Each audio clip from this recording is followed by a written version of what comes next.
I hadn't been back to my hometown for Easter in over 10 years. I always had an excuse: work, relationships, travel. But the truth was, I didn't want to go back. Too many memories clung to that place like mold in the corners of an old bathroom. But this year, I didn't have a choice.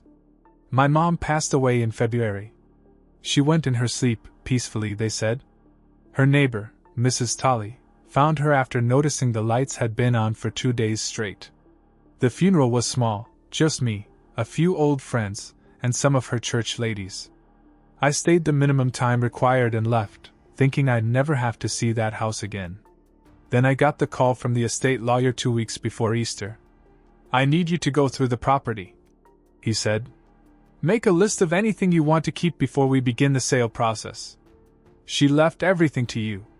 So, reluctantly, I drove down. I figured I'd be there for 2, maybe 3 days max. A weekend to sort through a few boxes, take some photos off the walls, and leave it all behind. I arrived on Good Friday. The house looked smaller than I remembered. More faded. It sagged slightly to one side, like it had taken one too many winters. But the daffodils were still blooming in the front yard, the way my mom always planted them right before Easter, like clockwork. That hit me harder than I expected. Inside, everything was exactly how she'd left it.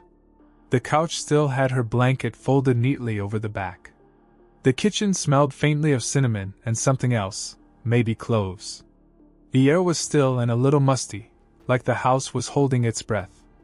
I started in the attic, figuring I'd work my way down. It was dusty as hell, with old toys, holiday decorations, and boxes of forgotten things stacked like miniature tombstones. That's when I found the box. It was pushed toward the back, tucked behind a fake Christmas tree and some broken wicker baskets. Old and water-stained, labeled in my mom's handwriting. "Easter, do not open." Naturally, I opened it. Inside were half a dozen Easter eggs, those big, hollow plastic kind that split open to hold candy. But these weren't pastel pinks and baby blues.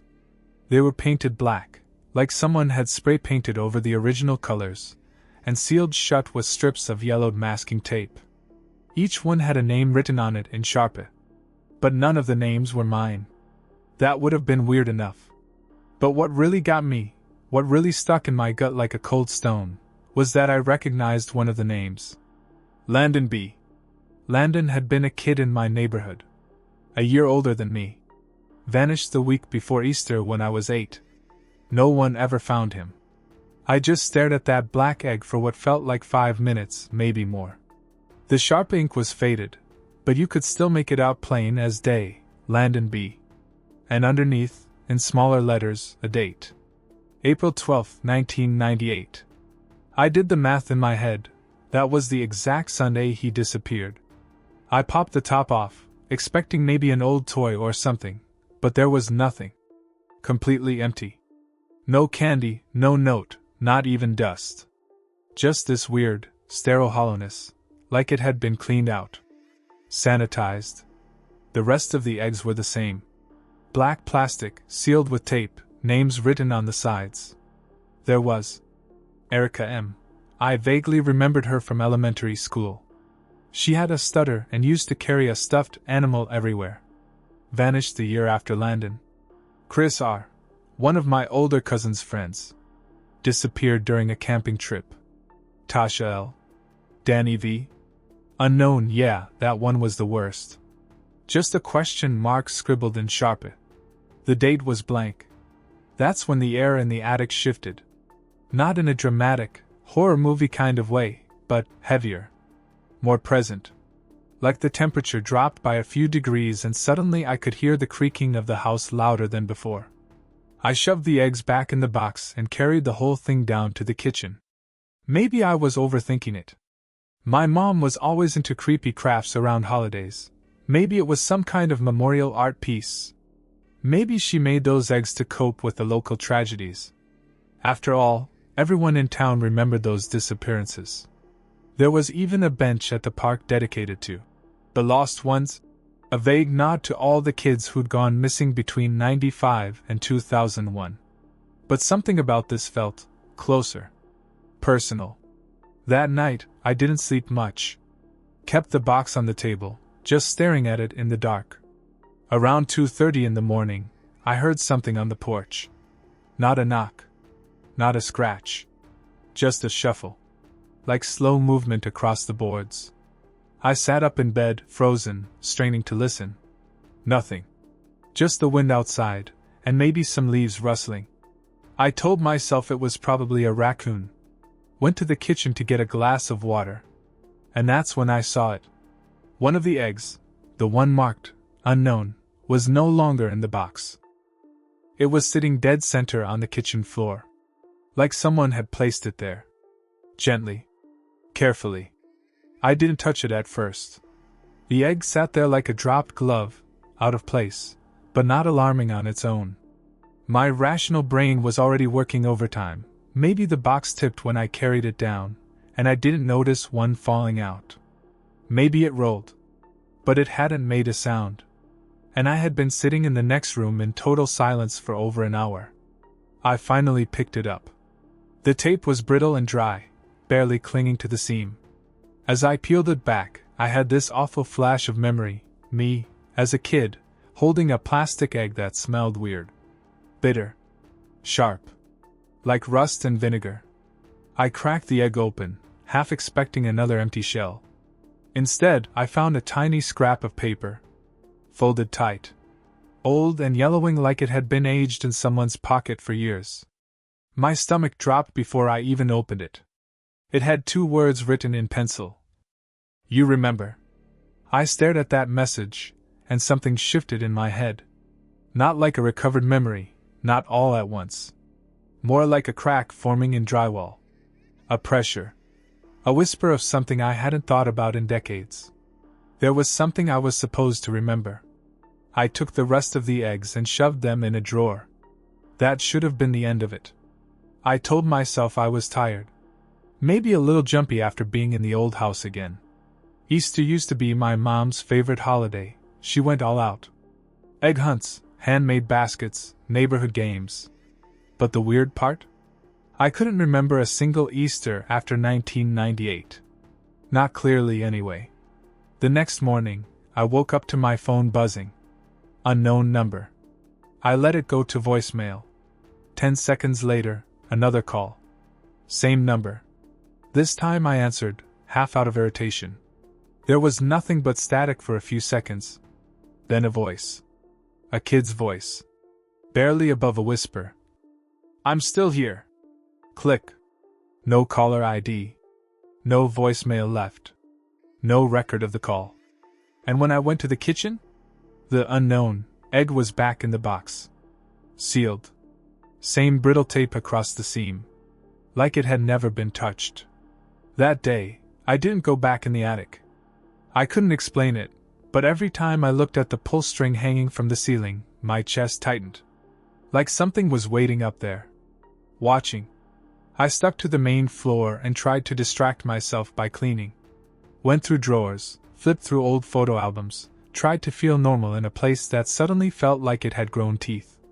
Midway through the afternoon, I found a small box wedged behind some cookbooks. Old recipe cards, a few letters, a tiny wooden cross wrapped in palm leaves. Catholic guilt stuff.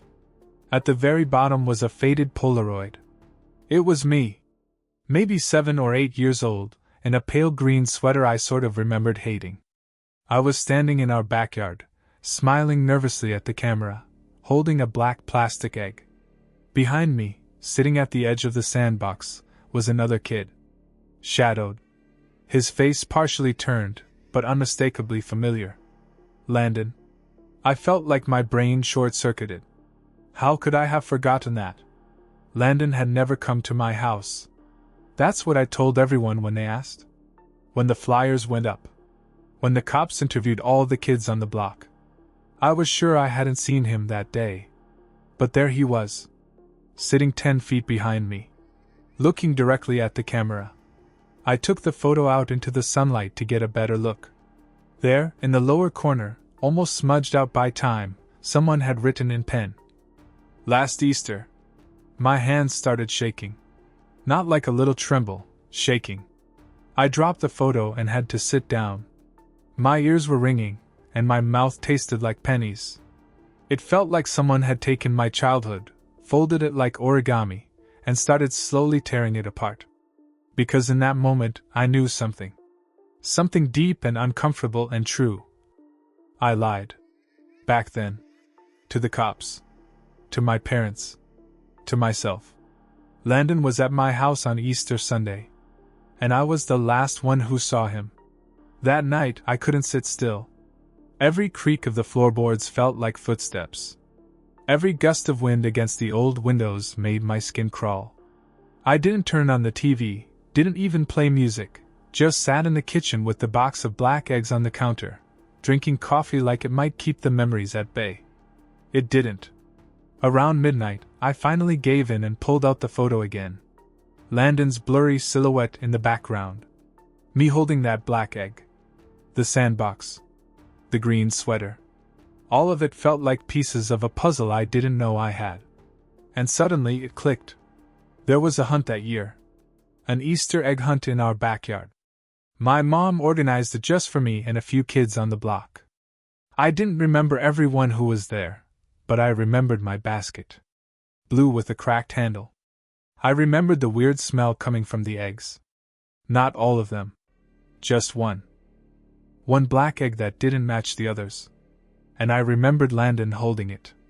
Looking confused. He opened it. And then, that's where my memory stops. Not fades. Not blurs. Stops. Like someone had snipped the film reel in my head and left a blank frame. I couldn't sleep again. Around 2 a.m., I went outside, barefoot, without even grabbing a coat.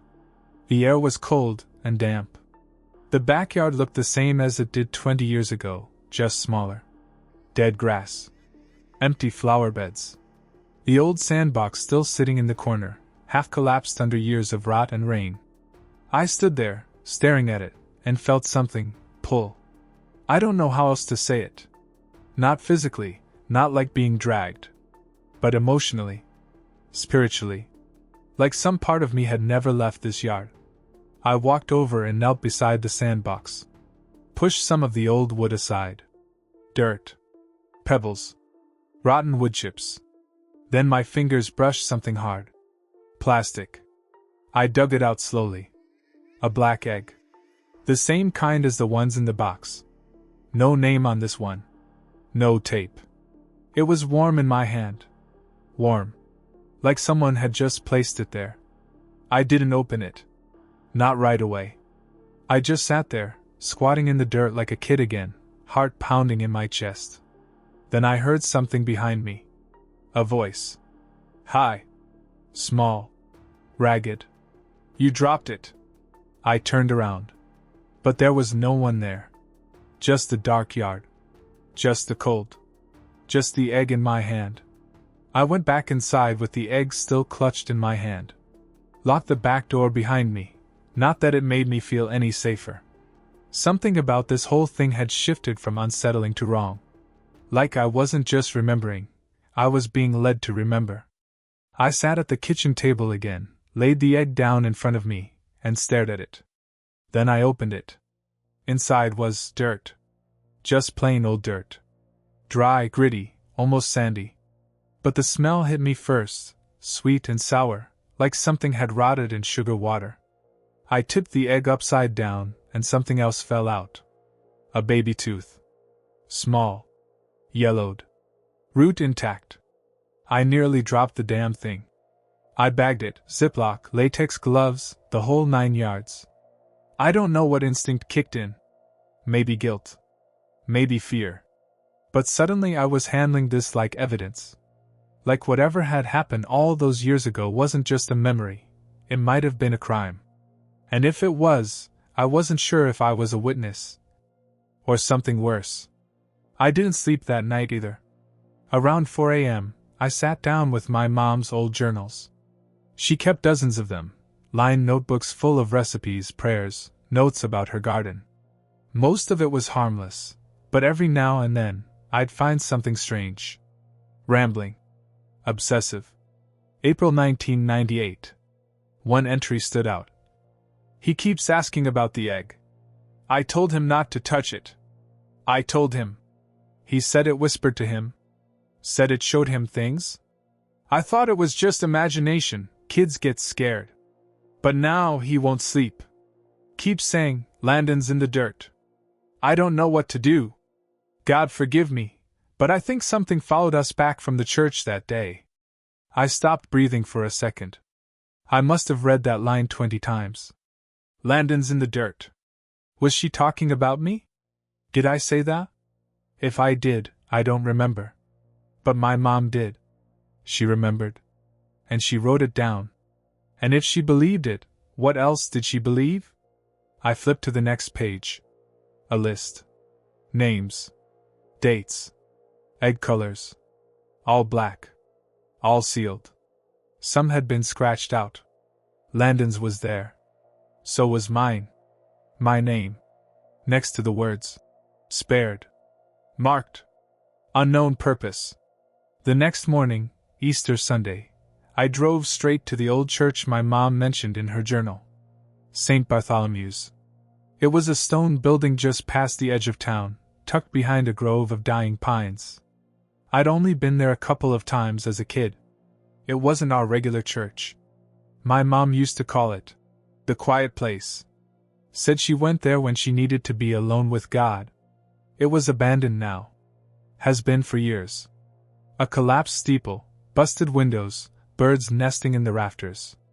The front door was boarded up, but one of the side entrances was loose. I slipped inside. The sanctuary was stripped bare. No pews, no altar, just broken wood and faded light filtering through stained glass. Dust floated in the air like ash. In the back room, what used to be a Sunday school space, I found a cabinet.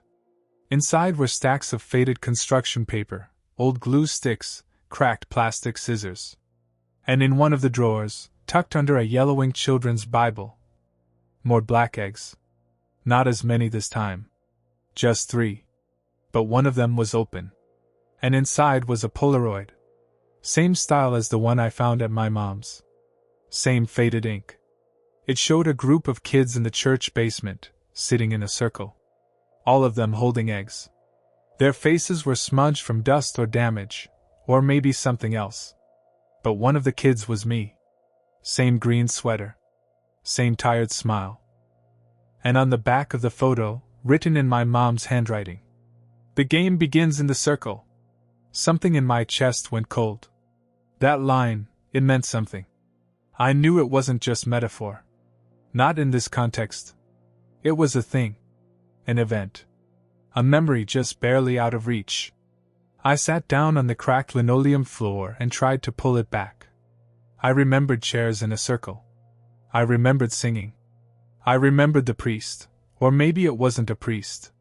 Just someone in a dark suit. And the eggs. We were told to pick one. That each egg held a gift, from the Holy Spirit. That we were playing a special game, for Easter. Something only certain kids got to do. It was supposed to be sacred. A blessing. But then I saw Landon's face in my mind, his real face, not the blurry image from the photo. Confused. Upset. He was holding an egg and asking, "Is this part of it?" And someone, maybe the man in the suit, maybe my mom, nodded. That's where the memory ended. I looked down and realized my hands were shaking again. My palms were damp. Because deep down I knew. It wasn't a game. And whatever it was, we weren't supposed to survive it. I left the church just before noon, lightheaded and half convinced I was losing my mind. But this wasn't some vague paranoia anymore. It was personal. It was documented. Names, photos, objects, me. And Landon. And maybe the rest of them, too. Back at the house, I dug through the bottom of my mom's hallway closet. That's where she kept all the old family stuff, school awards, birth certificates, newspaper clippings. That kind of thing. I was looking for something I didn't know how to describe. A missing piece. A link. And I found it in an old manila envelope. Inside were 7 funeral programs. None of them hers. None of them mine. All for kids. Each one with a date.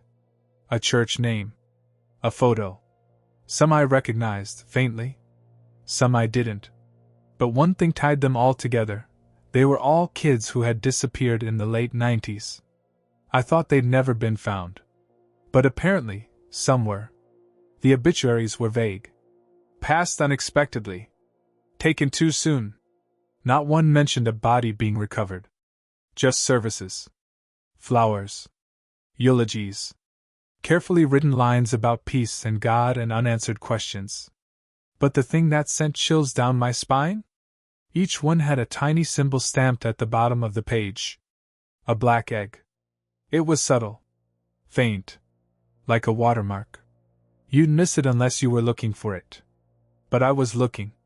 And on the last program, Erica MS, the egg wasn't faint. It was bold. Inked in sharply, almost angrily, like someone had drawn it by hand. And next to it, in red pen, someone had written. She opened it. We couldn't stop her. That was it. That was the moment I realized there were others involved. Adults. Maybe a group. My mom wasn't alone. This wasn't just a weird trauma response from a grieving woman. This was coordinated. Kept quiet. Maintained. Like a ritual. Like a pattern. And maybe I'd been marked from the start. I took the envelope, the programs, the photos, everything, and laid it out on the kitchen table. I wanted to see it all at once. Map it. Draw lines. Make sense of it. My mind was buzzing, trying to form a timeline. That's when the knock came. 3 slow, deliberate knocks at the front door. I froze. Didn't move. Didn't breathe. Another knock. Then silence. Then a sound at the back door. The faint rattle of the handle. Then the click of it being tried. Slow. Methodical. I grabbed the bat from beside the fridge. Stepped quietly toward the back of the house. Nothing. No one. Then I turned back toward the front and saw it, slipped under the front door. Another black egg. Sitting perfectly still on the welcome mat. No tape. No name. Just waiting. I didn't pick it up right away. The egg on the welcome mat felt like a line being drawn. Like something, someone, was saying. You've come this far. You might as well open the door. It wasn't just a memory now. It wasn't even just the past. It was here. I finally stepped outside. The street was empty. Cold spring wind blowing wrappers across the curb. No cars. No footsteps. Just that egg, sitting like an invitation on the doormat. I picked it up. It was warm again. I carried it inside, heart pounding, and opened it right there on the kitchen table. No dirt this time. No tooth. Just a folded piece of paper. On it, a single name. Elliot R. I froze. That's me. The last egg had my name on it. But it wasn't handwritten. Not like the others. This was typed, printed, almost clinical. And underneath it was a date. Tomorrow. Not a date from 20 years ago. Not a birth date. Not a memorial. Tomorrow. Suddenly, I couldn't breathe. Everything clicked at once, the journal, the missing kids, the rituals, the unknown, egg, the voices in the night. My mom hadn't just recorded these things, she'd protected me from them. Delayed something. Interrupted the cycle. But now she was gone. And the cycle was back on schedule. The game, the one they made us play as kids, the one I barely remembered, had a pattern. A purpose. 6 taken. 1 marked. I was the one. The unknown. The one that wasn't claimed. The one who didn't open the egg all the way back then. The one they spared, for later. And later had arrived. The air in the house felt heavier, almost vibrating with tension. Like I was being watched from all angles. Every shadow felt thick. Every corner buzzed with a quiet threat. I grabbed my keys, the egg, and every bit of evidence I'd found, and I drove. Didn't even know where at first. Just away. Eventually, I parked on a hill just outside town. Overlooking the place like it was a painting. Silent. Still. Unreal. I thought about calling someone. A friend. The police. Anyone. But what would I say? Hey, I think my dead mom was involved in some cult-like Easter egg ritual where kids disappeared, and now I'm next? Yeah. That'd go over real smooth. So I sat there, watching the sky turn from blue to gold to gray. Waiting. Because if the date on the note was right, if the pattern was real, then whatever was coming for me was coming tonight. I stayed on that hill until dusk, thinking maybe distance would help. That whatever this was, curse, ritual, psychological breakdown, it was tied to the house. But as night fell, I started to feel it again. That same pull. Like my spine was on a string, being slowly reeled back home. I fought it for hours. Drove in circles. Parked behind gas stations. Walked through a 24-hour grocery store for no reason, pretending I was still part of the normal world. But nothing worked. At 11:44 p.m., I was back in the driveway. I didn't remember turning onto my street. Didn't remember parking. But there I was, keys in my lap, egg on the passenger seat, and a tight, quiet pressure in my ears like being underwater. The house looked wrong.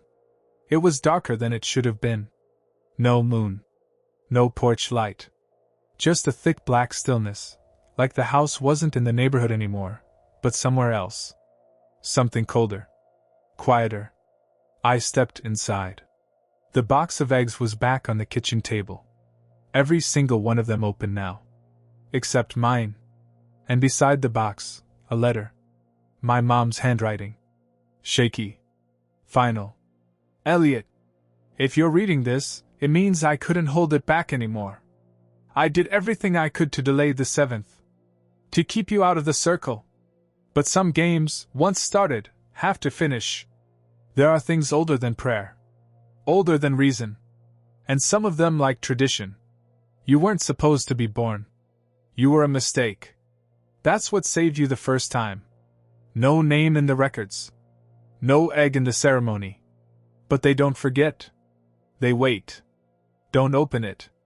No matter what. Mom! I wanted to scream. To run. But my hands were already moving. The egg, my egg, was in my palm before I even realized I'd picked it up. The tape was gone. The seam felt loose. Breathing. And somewhere in the house, behind me, I heard it. That same voice from the phone. That child's whisper. It's your turn now. I opened the egg. There was nothing inside. No note. No tooth. Just that hollow feeling. Cold. Deep. Like something had been scooped out of the world. I looked up and realized the kitchen walls were gone. So was the table. The lights. Everything. Just black. And in that blackness, the circle. 7 kids. No faces. Just outlines holding eggs. One by one, they turned to look at me. The last one stood up. Walked over. And whispered in my ear. Tag. Then everything went white. I woke up this morning on my mom's couch. Eggs on the table. The same house. Same room. But something's different. There's a knock at the door every few minutes. I don't answer. I just listen. Whoever it is, they're patient. I'm writing this now because I need someone to know. Tomorrow is Easter again. And I think it's my turn to bring the egg.